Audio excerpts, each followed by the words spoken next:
24장부터 27장까지는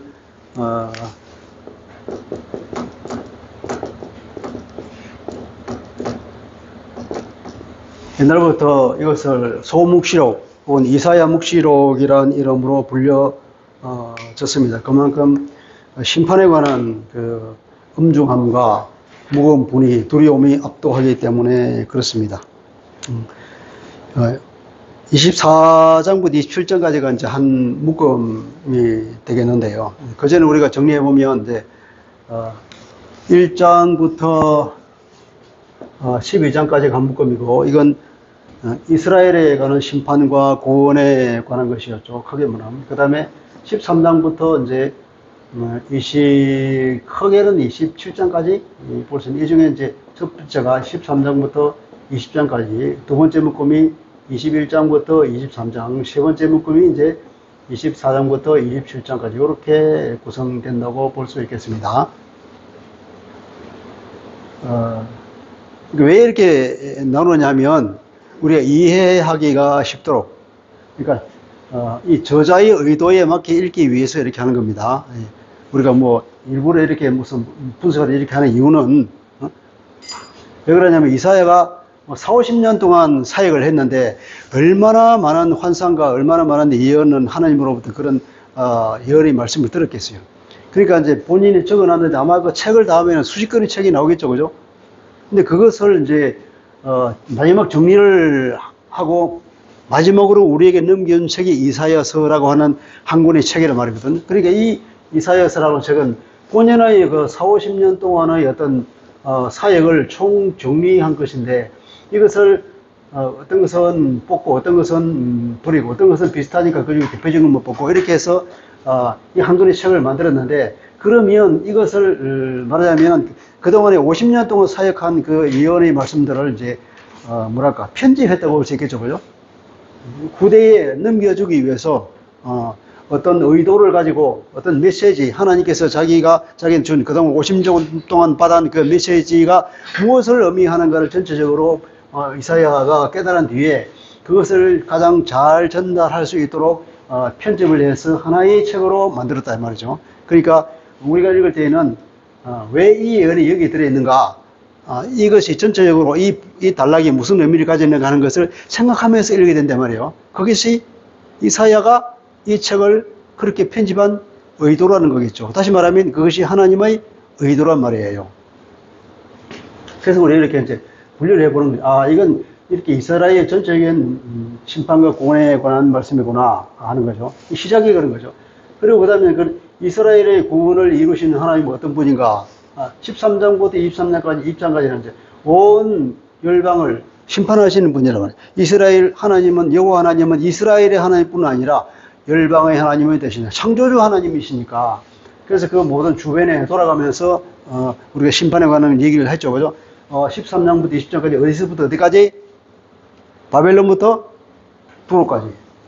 바벨론에서부터 두로까지. 바벨론은 현세적인 힘의 대명사고 문화의 극치를 이루었고, 두로는 경제의 핵심이 있단 말이에요.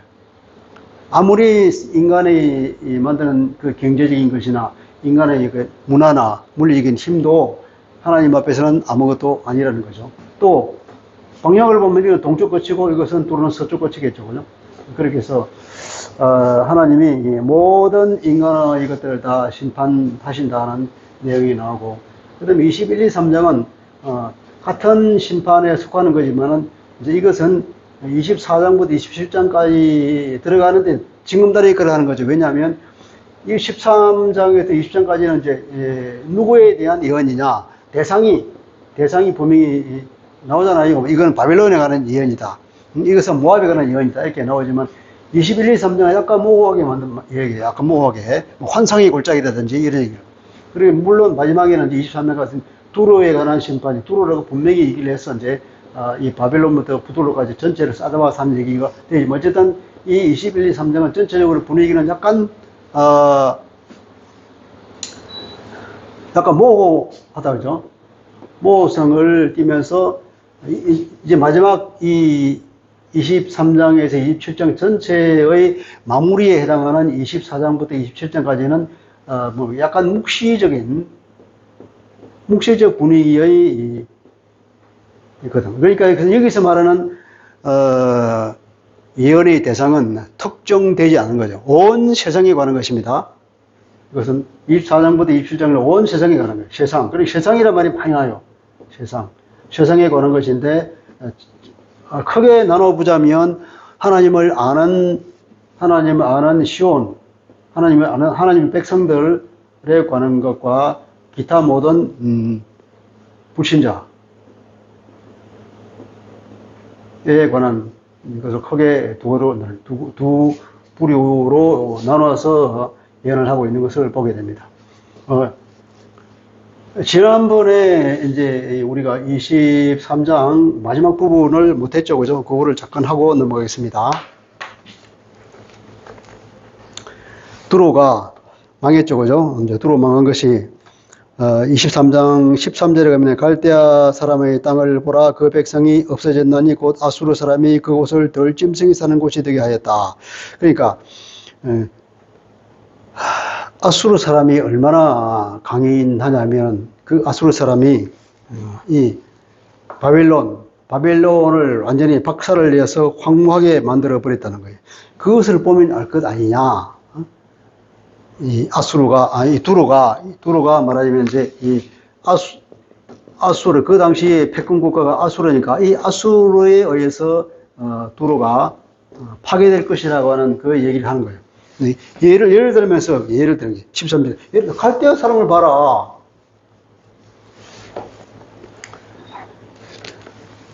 예를 들면, 거기에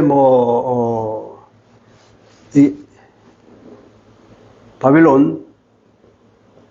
바빌론이 박살을 냈는데, 이게 우리 지난번에 무로닥 발라단의 바빌론이죠. 이때는 이 바빌론이 이제 패권을 잡기 전인데, 이 아수르가, 바빌론이 그러니까 아수르로부터 여러 번 박살이 났죠. 맞는데 이제, 이때는 아마 무로닥 발라단 시기의 얘기.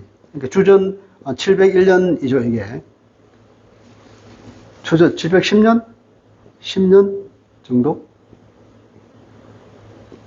하여튼 여러 번 당했기 때문에 이게, 산헤립 전에는 또 누구였죠? 사르곤 2세. 사르곤. 언제였는데, 그 전에는 710년에 사르곤. 박살난, 그 얘기. 무로닥 발라단. 근데 여기서는 이제 이 아수르가 이 얘기 맞다면 두로가 파괴된 것은 이제 주전 701년 산헤립에 의해서 박살난 그 얘기를 역사적으로 얘기해 볼 수 있는, 물론 이게 정확한 건 아니지만 대략 학자들이 말하기를 여러 설이 있는데 그 중에 하나가 이런 겁니다. 사르곤이 701년에 박살을 난 것이다. 그러면 이제 710년, 주전 710년에 이 바벨론이 박살난 걸 봐라. 그거 보면 알거든요. 그러니까 아마 이 예언이 들어간 것은 709년이나 이쯤 되겠죠. 한 10년쯤 후에 이 실제로 현실화되었다고 볼 수 있는 거죠. 이거 갈대아 사람의 땅을 보라. 그렇게 황목이 되지 않냐. 14절은 다시스의 베드라 너희는 슬피 부르짖으라 너희의 긴곤성이 파괴됐느니라. 이제 이 말은 다시스의 베드라 하는 것이 다시 나오죠. 23장에 보면 다시스의 베드라 너희는 슬피 부르짖으라. 이게 똑같은 말이 다시 나옵니다. 그러니까 우리가 이걸 문학적으로 뭐냐면 이렇게 양쪽 끝을 가로를 쳐주는 거죠, 그죠? 가로를 이렇게 묶어주면서 이게 한 단락을 하는 거예요. 동일한 말이 다시스의 베드라 너희는 슬피 울부짖으라. 다시스의 베드라 너희는 슬피 울부짖으라. 이런 말씀이에요. 시작했다가 얘기하고 다시 한번 얘기하면서 이 단락이 하나의 단락이라는 것을 이 문학적인 기법이죠. 문학적 기법인데 이거는 우리가 이거 머리와 꼬리가 이제 서로 같다 그래서 수미 상관이라고 합니다. 우리가 두괄식, 미괄식, 양괄식 이런 말을 하잖아요. 그거와 비슷한 걸 볼 수 있죠. 어쨌든 히브리 문학에서는 이것이 굉장히 많이 쓰인다는 거죠. 그래서 한 단락을 끝냈습니다. 그리고 15절부터는 이제 또 다른 얘기를 해요. 자, 그 날부터 두로가 한 왕의 연한같이 한 왕의 날수처럼 70년 동안 잊어버린 바 되었다가 70년이 찬 후에 두로는 기생의 노래같이 될 것이라. 기생의 노래같이 될 것이라. 우리가 여기 이제 읽어보면 기생의 노래가 나오고 잊어버린 바 되었던 너 업녀여 수금을 가지고 성읍을 두루다니며 기묘한 곡조로 많은 노래를 불러서 너를 다시 기억하게 하라 했느니라. 기묘한 곡조가 나와서 기묘한 곡조가 뭘까? 마치 무슨 뭐 마술을 부리는 것 같은 그런 뉘앙스가 나오는데 원문을 찾아보면 이 기묘한 곡조라는 말이 없어요. 그러니까 이 당시에 아마 이 기생의 노래라고 하는 것이 있었던가 봐요. 그 기생의 노래를 이제 인용한 내용이 뭐냐면, 잊어버려봐 되었던 너 업녀여 수금을 가지고 성읍에 두루 다니며 기묘한 곡조로 많은 노래를 불러서 너를 다시 기억나게 해라 하는 그런 이제 그 당시에 우리를 좀 유행가가 있었던가 봐요. 그 가사를 덜먹이면서 얘기하는 거예요. 그런 식으로 될 거다. 그러니까 두로가 완전히 파괴되어서 70년 동안 아무도 기억해 주지 않는 시대 보다가 70년이 지나면 다시 이들이 옛날로 돌아서 그 무역업을 다시 할 거라는 그 얘기예요. 그리고 70년이 찬 후에 회복된다는 얘기죠. 보면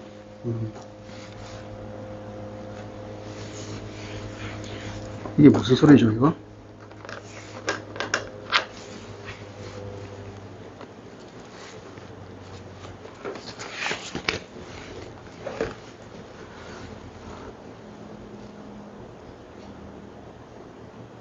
왕의 연한같이 하는 거예요. 왕의 날수와 같이. 왕의 날수는 그러니까 왕이 보통 재위기간을 말하는 것인가 아니면 일반적인 수명을 얘기하는 것인가. 70년이라고 그러면 재위기간은 아닐 테고 수명이라고 볼 수 있겠죠. 그죠? 어떤 왕의 수명. 같이 70년을 얘기하는 한 인생의 기간을 말해서 70년 동안은 그렇게 이제 잊혀진 바 된다는, 완전히 무너졌다가 다시 무지를 한다는 거죠. 이제 음녀로는 여기 이제 창녀를 말하겠죠, 그죠? 귀생의 노래, 이게 음행하는 자, 원문은 음행하는 자니까 이제 창녀를 말할 것입니다. 16절 얘기가 잊어버린 바 되었던 너 음녀여 수금을 가지고 성읍에 두루다니며 하나님께서 원문에 의하면 수금을 들어라, 성읍을 돌아다니라, 잊혀진 기생아. 수금을 들고 성읍을 돌아다니라, 잊혀진 기생아. 그리고 뭘 합니까?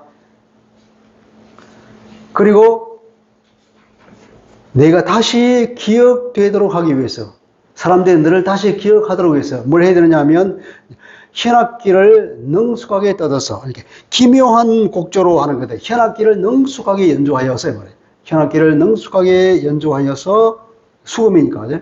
수금을 능숙하게 연주하여서 많은 노래를 불러라. 그래서 사람들이 너를 다시 기억할 수 있도록.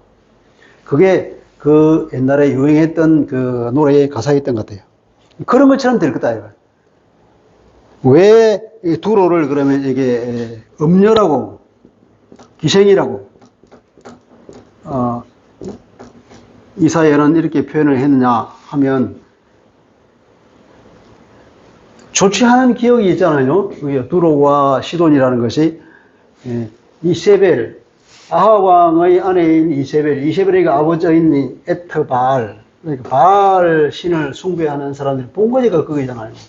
그러니까 거기서부터 북이스라엘을 완전히 타락시킨 게, 결정적으로 타락시킨 게 이세벨을 통해서 들어온 이게 에팔, 바알 신이잖아요. 아세라와 바알이 이것이 나중에 이제 여호사밧 왕하고 이제 사돈을 맺었잖아요. 아합 왕이. 이 여호사밧 왕이 이게 실수인데 사돈을 맺는 분이 남유다까지도 이게 내려오는 상황이 되고, 이게 굉장히 안 좋은 기억으로 나라를 오염시킨 안 좋은 나라의 본거지가 되냐. 두로와 시돈이잖아요. 이 두로라고 하는 것이 선지자가 좋은 기억이 있을 수 없겠죠. 물론 하나님께서 그렇게 말씀하셨겠지만, 이 사람은 이제 이 음녀로 비유를 한 거예요. 그리고 이들은 무역업으로 성공했잖아요. 무역업으로 지중해의 무역권을 다 장악하고 돈으로 전 세계를 패권을 잡았던 굉장히 작지만 강한 도시국가로서 활동을 한 나라잖아요. 그러니까 이들의 무역업을 뭐냐면 이제 음행하는 것과 같이 이제 비교를 하는 거예요. 안 좋은 것으로. 왜냐하면 무역업이라는 것은 돈 버는 일이라들. 자기들이 돈을 버는 일이라면은 어떤 것도 가리지 않고 다 하는 사람들. 돈을 버는 일이라면은 아무리 멀어도 달려가는 사람들. 열지를 제껴놓고 다녀가고 어떤 일이든 하는 돈 된다고 하면 이것을 보면 이 사람들 이제 그 사람들의 무역하는 행태가 마치 음행하는 여자와 같다 이렇게 비교를 했겠죠. 그러니까 여기서는 단지 비유일 뿐이고 두로가 하는 일을 두로가 또 버는 돈을 나쁘다고 보는 것은 아니라고 봐야 될 겁니다. 단지 비유일 뿐이기 때문에 그렇죠. 그리고 17절에 보면 70년이 찬 후에 여호와께서 두로를 돌보시리니 그가 다시 값을 받고 지면에 있는 열방과 음란을 행할 것이다. 또 음란을 행할 것이다. 이게 음행을 하잖아요. 이게 무역업을 한다는 얘기예요. 무역업을 해서 돈을 많이 벌 것이다. 18절 그 무역한 것과 이 이익도 말하자면 이 창녀의 화대를 말할 때 쓰는 단어예요. 그러니까 그 무역한 것과 그 화대를 거룩히 여호와께 돌리고 그러니까 하나님께 헌금을 한다는 거예요. 성전을 헌금한다는 거예요. 기생의 화대를 헌금한다는 거예요. 이게 율법적으로 안 맞는 얘기잖아요. 더러운 돈은 하나님이 안 받으신다고 그랬거든요. 율법에 의하면. 근데 헌금을 한다는 것은 이제 그냥 무역한 돈인 거죠. 단지 비유일 뿐이고. 그 이익을 거룩히 여호와께 돌리고 간직하거나 쌓아두지 아니하리니 그 무역한 것이 여호와 앞에 사는 자가 배불리 먹을 양식 잘 입은 옷감이 되리라. 누구한테 쓰인다고요?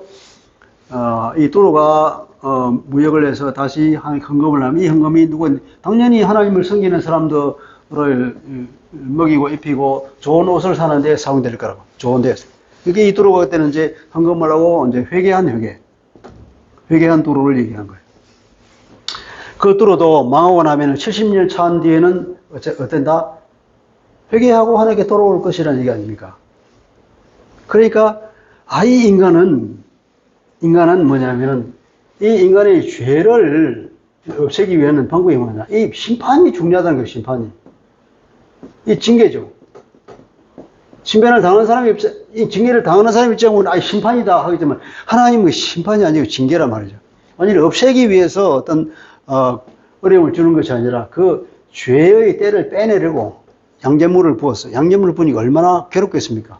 그런 심판과 같은 징계를 해야만이 이렇게 돌아온다는 거예요. 이게 두로도 마찬가지고 이스라엘도 마찬가지잖아요. 우리라고 다르겠습니까? 그러니까 우리가 어떤 하나님 앞에 징계를 당할 때에 히브리서에도 나오잖아요. 그 징계 받는 것을 슬프게 생각하지 말아라. 왜냐하면 아버지가 아들을 징계하냐? 징계 안 하는 아버지가 있냐? 징계 안 하면 뭐라고요? 사생자라고 얘기했잖아요. 이 징계라고 하는 것은 인간이 그렇게 생겨먹었기 때문에 징계받지 않으면 죄가 안 빠진단 말이에요. 죄를 빼준다고 하는 것은 얼마나 큰 은혜예요. 우리 스스로는 죄를 뺄 수가 없잖아요. 그죠? 그러니까 하나님의 그 은혜를 이렇게 표현해 보면 구약의 그 시대나 지금 시대나 여전히 징계가 필요한 거죠. 죄를 멀리하기 위해서는.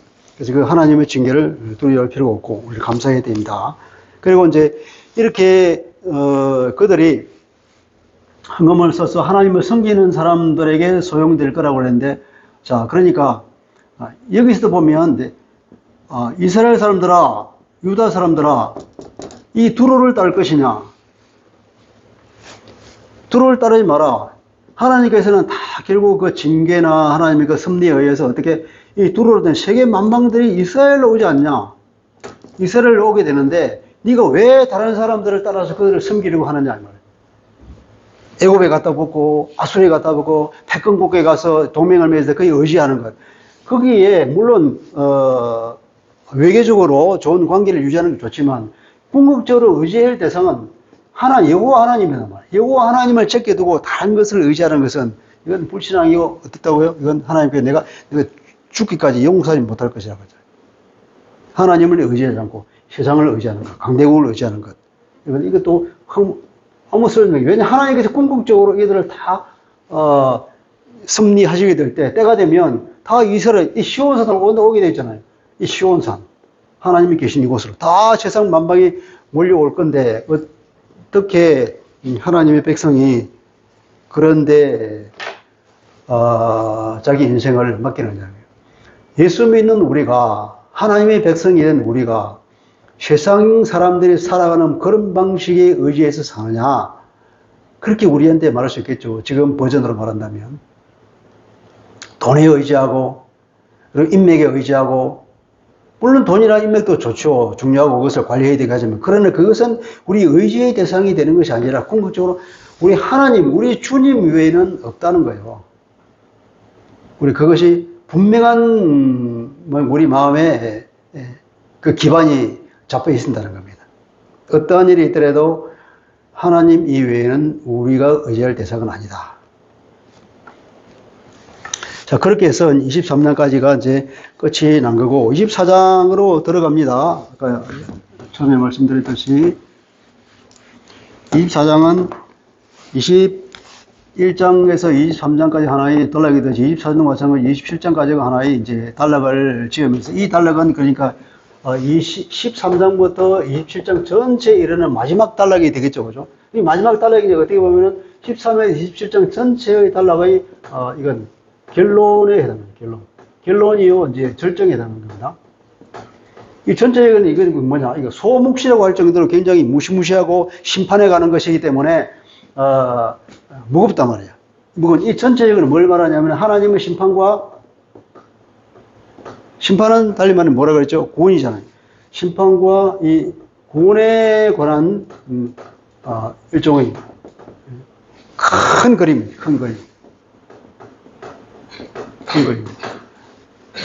심판과 구원의 큰 그림. 그러니까 이거 이제 우리가, 요한계시록이 이제 마지막 때에 어떻게 무슨 일이 일어날 것인가에 관해서, 그리스도의 제자들에게 하나님께서 보여준 환상이거든요. 그래서 그런 면에서 볼 때는 이게 이제 묵시록이라고 볼 수 있지만, 나중에 이제, 학자들이 자꾸 보다 보니까 이게 묵시문학은 아니다.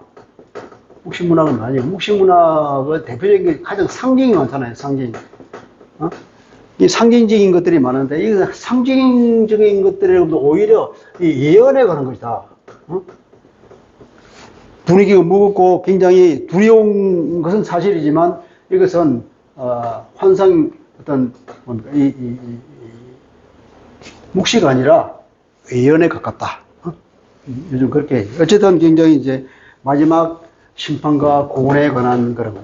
심판과 구원에 관한 게 또 이제, 아니면 다른 말로 하면 두 성읍 이야기. 두 성읍이라고 하는 것은 이제 세상의 성읍. 그죠? 죄로 물든 세상의 이 성읍과 하나님이 계시는 거룩한 시온. 요거는 이제 나중에 이제 무너진 성읍이고, 요것은, 굳건하게 서 있는 성읍이죠. 이 두 성읍에 관한 노래. 세상을 완전히 심판하는 거죠, 심판. 심판은 뭐냐면 이제 세상의 성읍을 완전히 심판하고. 구원은 뭐냐면 이 시온을 중심으로 해서 하나님께서 구원을 이루고. 이 시온도 마찬가지로 심판과 오랜 기다림과 하나님의 개입이 있어야만이 가능한 거죠. 그런 얘기가 전체적으로 이제 24장부터 해서 27장까지 이야기가 이루어져요. 그러니까 이런 큰 내용이 있다는 것을 생각하면서 24장부터 27장 읽으면 이제 이해가 될 거예요.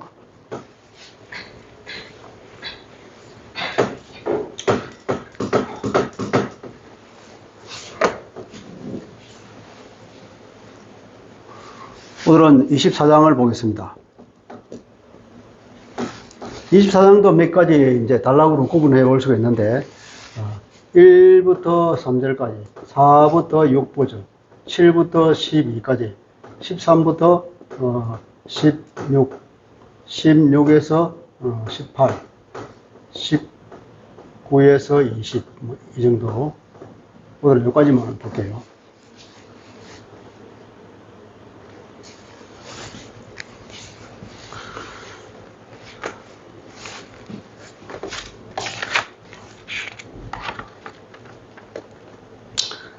그 전에 이제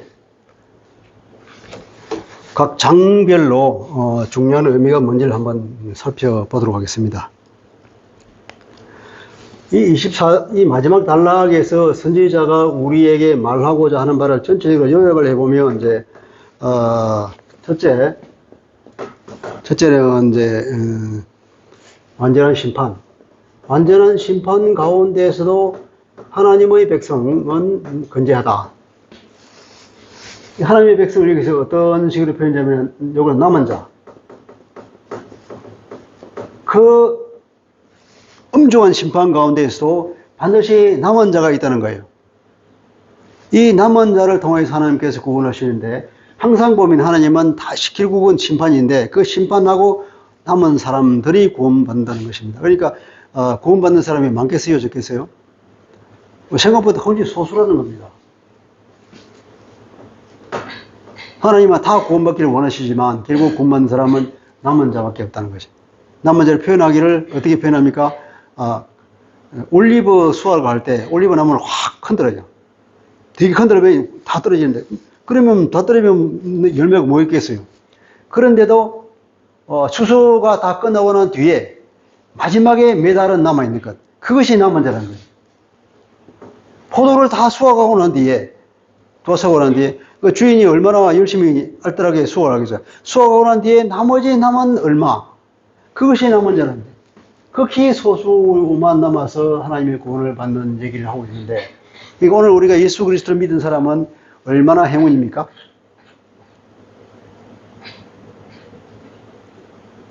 행운이죠. 하나님의 은혜죠. 예. 근데 이 구원에서 내가 떨어지지 아니하도록, 내가 구원받은 확실한지 항상 자기를 돌아보는 자세가 필요하겠죠. 그래서 베드로도 뭐냐면 이 나그네의 삶을 어떻게 두려움으로 살아라 한 얘기가 이거죠. 이 묵시록을 보면은 이렇게 남은 자만 구원을 받는데, 야, 도대체 이 엄중한 심판 가운데서 누가 남은 자가 될 수 있고, 내가 과연 남은 자가 될 수 있고, 이런 두려움이 들지 않겠습니까? 그러니까 이런 자세가 필요하다는 거죠, 우리가. 내가 구원을 받아도 내가 경거망동하게 살고, 흔히 어떤 사람들은 내가 예수 믿었으니까 이제 다 죄가 용서받았으니까 난 마음대로 살아야 돼. 이런 있을 수가 없단 말이죠. 그것이 이제 24장 1절부터 20절까지의 이야기가 되고, 두 번째 이야기는 이제 그 다음에 24장의 나머지 부분인데, 이제 21절부터 23절까지는 하나님의 하나님의 약속은 반드시 성취해야 된다. 이 내용이 24장 마지막 세 절이 뭐냐면, 하나님이 친히 이 땅에 내려오셔서 심판하시고 왕으로 오셔서 다스린다는 그 얘기거든요. 하나님의 약속은 더딘 것까지 반드시 이루어진다. 하나님 반드시 이 땅을 심판하시고 친히 이 땅에 오셔서 왕으로 통치하실 것이다. 그 얘기를 하고 있고, 세 번째 얘기는 뭘까요? 세 번째 얘기는 이제 시온산이죠. 시온산. 시온산이 25장 얘기입니다. 25장 얘기. 시온산에서 온 열방이 다 와서 이제 만족을 얻는 거잖아요. 이건 구원의 산이죠. 네 번째는, 그러면 하나님의 백성, 하나님의 여기서 말한 이제 유다 사람들, 그 사람들은 어디에 사느냐면 견고한 성입니다. 왜냐하면 이 사람들은 현재 시온에 사는 사니까 그 견고한 성에 사는 사람들. 이 하나님의 심판이 있는데, 여기서 말하고 있는 24장에서 말하고 있는 온 세상의 심판은 이것은 무너지는 성이란 말이에요. 심판받아서 무너진 성에 사는 사람들. 이 사람은 견고한 성에 사는데, 그럼에도 불구하고 하나님의 개입을 신실한 마음으로 기다려야 한다는 얘기예요.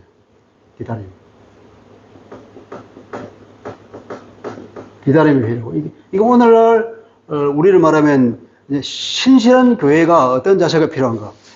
한편 자기를 돌아보고 잘못한 것을 회개하고 하나님의 말씀대로 살고 이 땅에서 빛과 소금의 걸 하면서 하나님께서 개입하시기를, 우리 주님께서 재림하도록, 재림하는 그날까지 그 하나님 간절히 사모하면서 기다려야 한다는 거예요.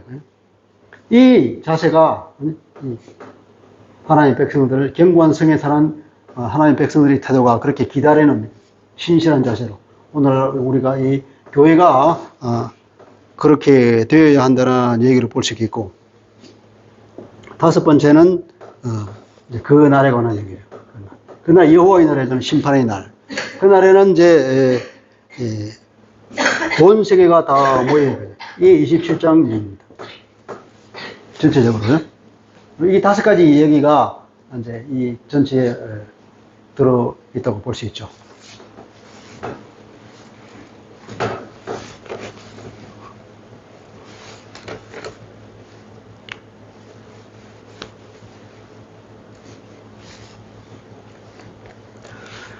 (1, 2, 3절을) 같이 읽어볼까요? 시작. 보라, 여호와께서 땅을 공허하게 하시며 황폐하게 하시며 지면을 뒤집어 엎으시고 그 주면을 흩으시리니 백성과 제사장이 같을 것이고, 같은 것이 계속 나오죠. 이자를 받는 자와 이자를 내는 자가 같을 것이요 땅이 온전히 공허하게 되고 온전히 황무하게 되리라. 여호와께서 이 말씀을 하셨느니라. 3절을 보면은 여호와께서 이 말씀을 하셨느니라. 여호와께서 이 말씀을 하셨기 때문이다 이거예요. 이제 땅 온전히 황무하게 되리라. 황무하게 된다. 3절에 황무하게. 이 정확한 의미는 약탈이라고 해요. 약탈. 그러니까 이 1, 2, 3장에서 말하는 엄중한 이 심판의 얘기는 약탈로 인해서 그렇게 된다는 거예요. 물론 이 약탈이라는 말은 그러면 전쟁인가? 그걸 생각해 볼 수 있고, 하나님의 약탈이라고 볼 수도 있겠죠, 그죠? 하나님 약탈이라고 하나님의 심판을 말하는 거죠. 그러니까 이게 약탈이라고 그러면, 약탈하듯이 하나님께서 그렇게 완전한 심판을 이루시는 걸 강조하는 것인지, 아니면 이 약탈의 방법이 전쟁이 돼서 그렇게 될 것인지는 우리가 알 수 없지만, 약탈이라는 표현을 쓸 만큼 아주 엄중하다는 것입니다. 보라, 여호와께서 땅을 공허하게 하시고 황폐하게 하신다.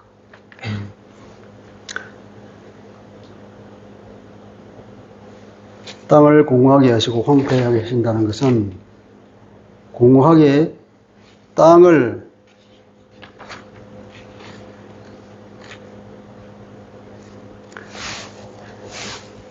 여호와께서 땅을 공허하게 하시니 그것이 황폐하게 되며, 여호와께서 공허하게 하시니까 황폐하게 되며, 그리고 그것을 뒤집어 엎으시니 그 주민을 흩어지게 했다. 주민이 흩어지는 것은 바벨탑 사건을 연상하잖아요. 여기서 다시 이제 우리가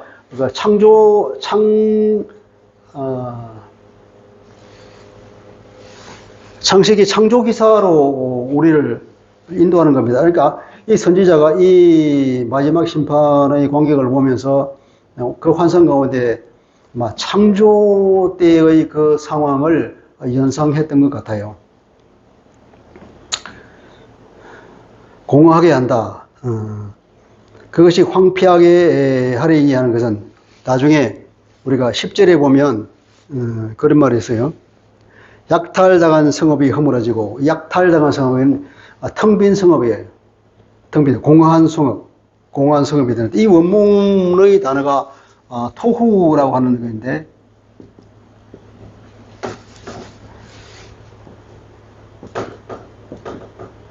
창조 때에 그 땅이 공허하고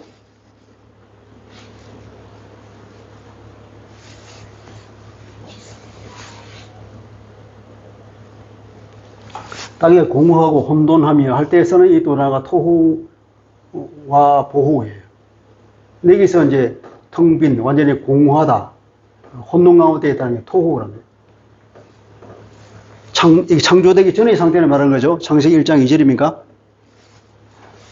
그 상태를 얘기하는. 이것은 예레미야도 이런 환상을 봤다고 그러죠. 예레미야 24장입니까 보면 예레미야도 이런 토후와 보후를 얘기하고 있습니다.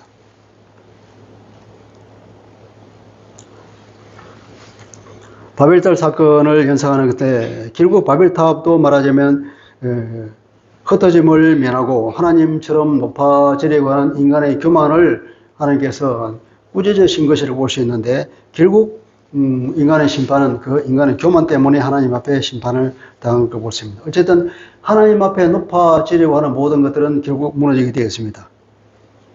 그것은 이사야서에 강조되고 있는 얘기죠. 인간의 교만, 인간을 믿지 마라 하는 것들, 인간을 의지하면 안 된다는 것들. 그리고 이 자리에 백성과 제사장이 같을 것이고 종과 상전이 같을 것이고 여장과 여주인이 같을 것이다. 같을 것이다. 동일하게 취급되는 거죠. 동일하게. 마지막 심판 때에는 모든 사람이 다 빨가벗은 모습으로 하나님 앞에 대면하게 되는 거죠. 지체가 높든 낮건, 돈이 많건 적든, 나이가 많건 적든, 남자건 여자건 아무 상관없이 동일한 심판을 받고 그 엄정한 심판을 벗어나지 않는 아무도 없는 것이고 또 모든 사람이 공일하게 공평하게 심판을 받는 것입니다. 그리고 여러 쌍을 말하는 것은 이제 남자와 여자 그런 모든 인류를 말하는 것이고 돈이 많은 사람과 적은 사람은 재산의 관계없이 모든 경제를 말하는 것이고 이제 그런 히브리적인 어떤 문학적 기법이죠. 양쪽 끝을 얘기하면서 전체를 말하는 것 그런 의미들 있을 겁니다. 어쨌든 하나님의 심판은 전체적으로 포괄적으로 그러나 공정하게 이루어질 것입니다. 그리고 그 얘기가 뭐냐면 여호와께서 이 말씀을 하셨기 때문이다. 이런 모든 심판은 왜냐? 하나님이 그렇게 말씀하셨다. 이 말씀을 하나님께서 하셨기 때문이다. 왜냐? 하나님이 이미 작정하시고 하나님이 말씀하셨기 때문에 이게 이런 뭐냐? 반드시 일어난다 하는 의미죠. 하나님이 말씀하셨기 때문이라는 게 반드시 일어난다. 1, 2, 3장의 엄청난 그 두려운 심판은 반드시 이루어질 것입니다. 그 심판의 결과가 뭡니까? 땅이 슬퍼하고 쇠잔하며 슬퍼한다. 슬퍼하고 다는 것은 이 쉐번역은 메마르기다 이렇게 번역했죠. 다른 여러 영어 성경들은 시들다 마르다 이렇게 번역했습니다. 땅이 슬퍼한다는 게 좀 이상하잖아요. 땅이 메말라서 쇠잔해지고 세계가 다 쇠약하고 쇠잔합니다. 세상 백성 중에서 높은 자도 쇠약하고 아무리 높은 사람이든지 모든 땅에 있는 것은 다 쇠약하게 되는 것입니다. 쇠약하게 된다는 건 점점점 사라진다는 거예요. 말라 비틀어진다는 겁니다. 5절에 보면 그 이유가 있습니다. 땅이 또한 그 주민 아래에 더럽게 되었으니 이는 뭐라고요? 땅이 더러워졌는데 땅이 오염됐는데 그들이 율법을 범하고 율례를 어기고 영원한 언약을 깨뜨렸습니다. 세 가지 고발을 하고 있습니다. 첫째 고발은 뭡니까? 율법을 범했다. 두 번째는 율례를 어겼다. 영원한 언약을 깨뜨렸다. 여기서 율법을 범함해야 하는 건데 이 율법은 이제 토라라고 하는 얘기인데 아마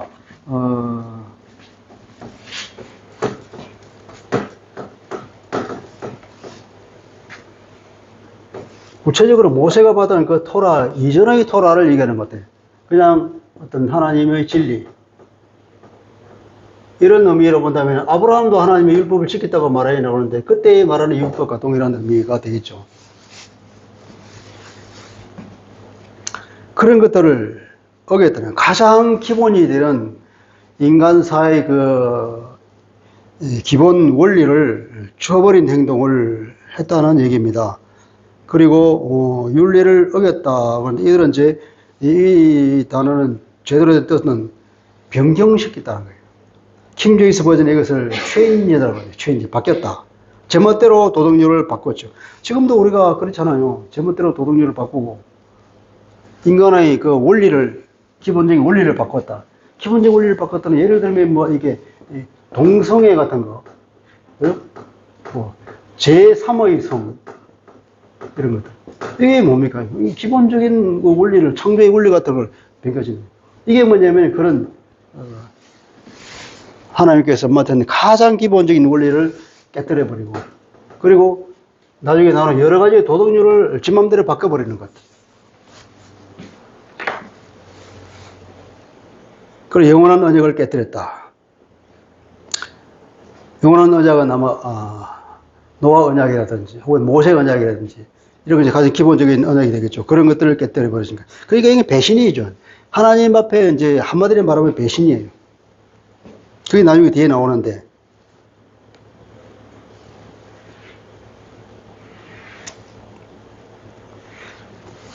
그 4절부터 6절까지는 그러니까 이 1, 2, 3절의 그 심판의 이유가 뭐냐면은 인간의 죄와 그죠? 죄에 따른 그 저주 신명기에 나오듯이 이 죄에 따른 인간 행동의 그 저주의 결과가 결국 심판을 초래하는 거라는 거죠. 땅이 더러워졌다는 거예요. 땅이 그 위에 있는 사람들을 토해낸다 그러고 인간의 죄 때문에 땅이 어떻게 됐습니까? 기본적으로 땅도 그렇게 땅도 하나님의 피조물인데 하나님의 피조물인 땅은 뭐냐면 하나님을 반역하는 사람들에게 대해서 이 소산물을 안 내준단 말이에요. 그래요? 가시고 엉겅퀴를 낼 거라고 그랬잖아요. 열심히 노력해서 이마에 땀이 흐르도록 일을 하지 않으면 땅이 소산물을 안 내줄 거라고. 땅이 뭐냐면 죄 지은 인간에게 호의적이잖아.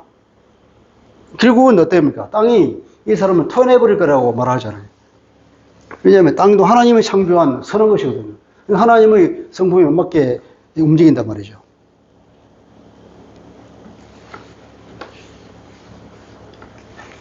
6절 그러므로 저주가 땅을 삼켰고 그 중에 사는 자들이 정죄함을 당하였고 땅의 주민이 불타서 남은 자가 있었다.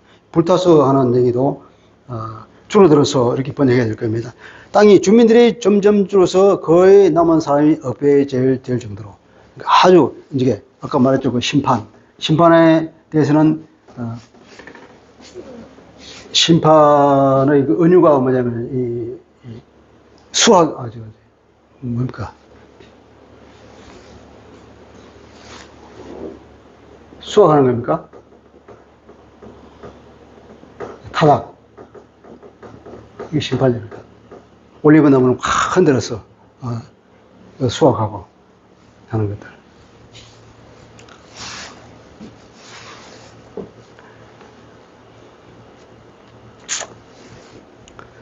그러면 이제 7절부터 12절까지는 그러면 어떻게 되느냐?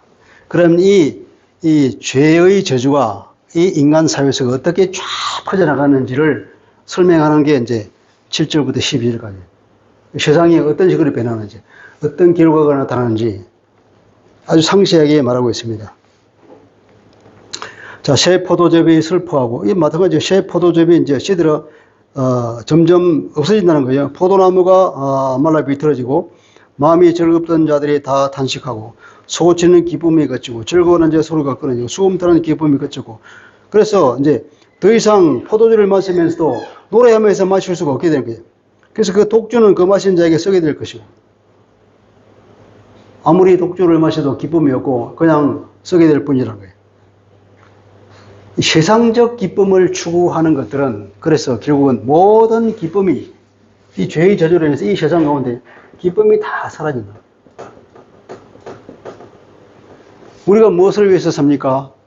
세상에 주는 그 기쁨을 추구하기 위해서 사는 거예요. 그것들은 허망하게 짜게 하는 거예요. 때가 되면 마지막 심판 때 이것은 다 없어지는 거예요.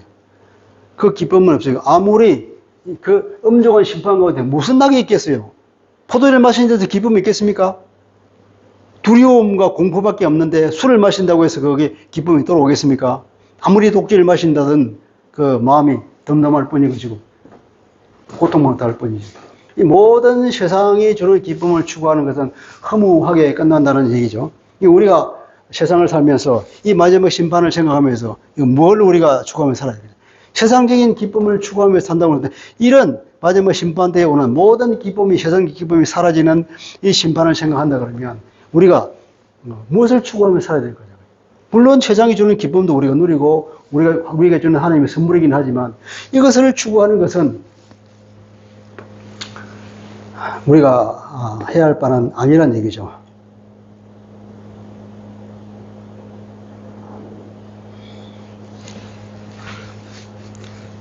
그래서 약탈을 당한 성읍이 허물어지고 집마다 닫혀서 들어가는 자가 없으며 포도주가 없으므로 거리에서 부러지며 모든 즐거움이 사라지고 땅의 기쁨이 소멸되었다. 성읍이 황무하고 성문이 파괴되었다.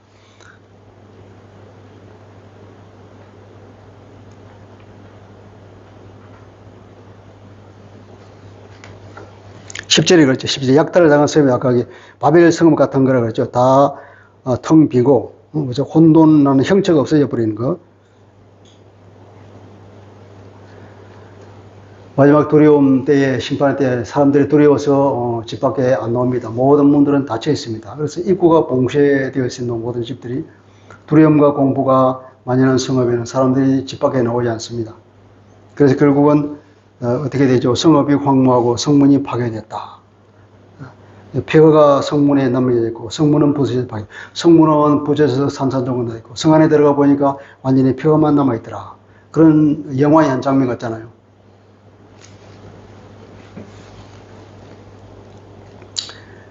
벌써 시간이 12시 30분이 넘었네요. 20절까지 하려고 그랬는데 여기까지 하겠습니다. 기도하시죠. 그러하신 아버지,